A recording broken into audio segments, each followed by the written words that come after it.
রাধে রাধে। স্নান সেরে দেখো আজকেও চলে এসেছিলাম ঠাকুর ঘরে, আর রোজের মতন আজকেও আবার তোমাদেরকে নিয়ে চলে এসেছি ঠাকুর ঘরে। দর্শন করো দুই গিরি সোনাকে।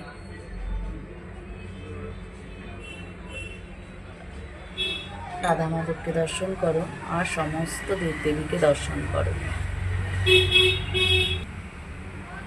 পুজো হয়ে গেছে, তাই ভাবলাম তোমাদেরকেও একটু নিয়ে আসি ঠাকুর ঘরে। নিয়ে চলে আসলাম, ভোগ লাগিয়েছিলাম। প্রসাদ দর্শন করো, প্রসাদ দর্শনে দুর্ভোগ কাটে। আর এই যে আরতি করেছি। আজকে আর ফুলগুলোকে কুচো করিনি, আজকে ফুলগুলো গোটাই দিয়েছি।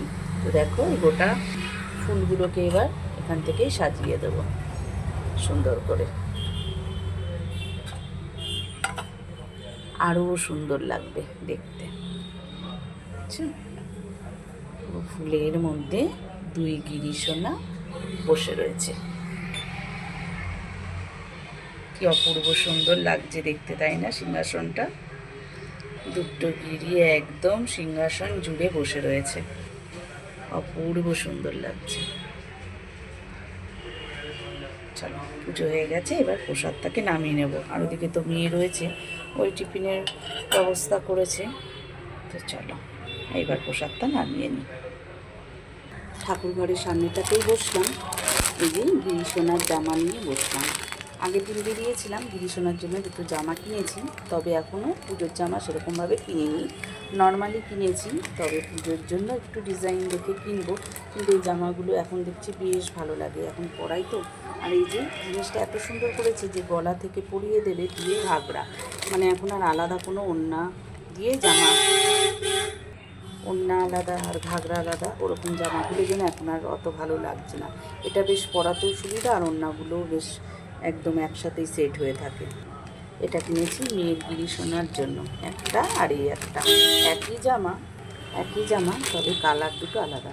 এটা নর্মালি কিনেছি, পরে আর একটু ভালো জামা কিনবো যেটা পুজোর জন্য।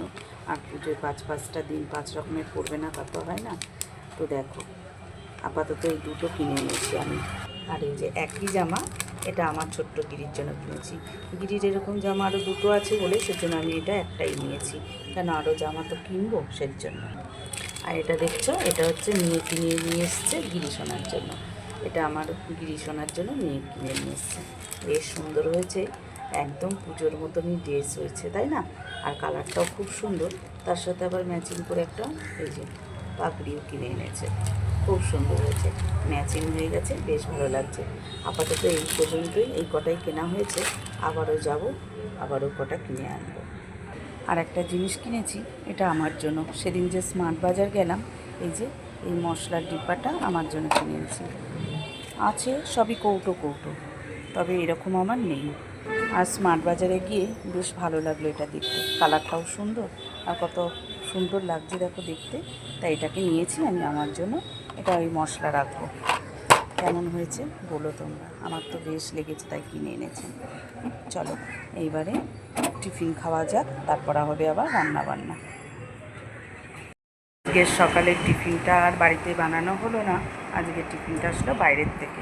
এই যে ছেঁড়া পরোটা, তার সাথে আলু দিয়ে ঘুগনি, এদিকে রয়েছে রসগোল্লা, আর ডিম সেদ্ধটা বাড়িতেই করে নিয়েছি। এখন হবে সকালের টিফিন খাওয়া, তারপরে হবে দুপুরে রান্নাবান্না। আসলাম একদম দুপুরবেলায় খাবার টেবিলে। আজকে কোনো রান্নাবান্না দেখাইনি, আজকে অনেকটাই লেট, আর খেতেও আজকে অনেকটা লেট। তো খেতে দিয়ে দিয়েছি সবাইকে। আজকে কী রান্না করেছি শুধু ভাবছি সেইটুকুই তোমাদের সাথে শেয়ার করি। ওদিকে তো আজকে ভাত করেছি হাঁড়িতে, যেহেতু বিয়ে জামাই এসছে সেই কারণে। আর দেখো আজকে রান্না কত কিছু করেছি, দেরি কোনো হবে না। এখানে হয়েছে কলমির শাক ভাজা, এটা লোটে মাছ ঝুড়ি, আর এখানে হয়েছে লোটে মাছ আবার গোটা বেগুন আলু টমেটো ধনেপাতা দিয়ে। এখানে হয়েছে চিংড়ি মাছ, এখন দেখাই। এখানে হয়েছে চিংড়ি মাছ, আর হয়েছে চিকেন কষা। তাহলে এত কিছু রান্না করতে গেলে দেরি তো হবেই। তবে স্যালাডটা কম হলো, তাই তো? শশাটা আনলে একটু ভালো হতো, লেবু কেটে নিয়েছি, শশাটা আনতে ভুলে গেছি আজকে, আনিনি, আর ওর জন্য স্যালাডটা আজকে হয়নি। তো ভিডিওটা আজকে আমি এখানেই শেষ করছি। সবাই ভালো থেকো, সুস্থ থেকো, আর ভিডিওটা ভালো লাগলে একটা লাইক করে দিও। আজকের মতন এই পর্যন্তই।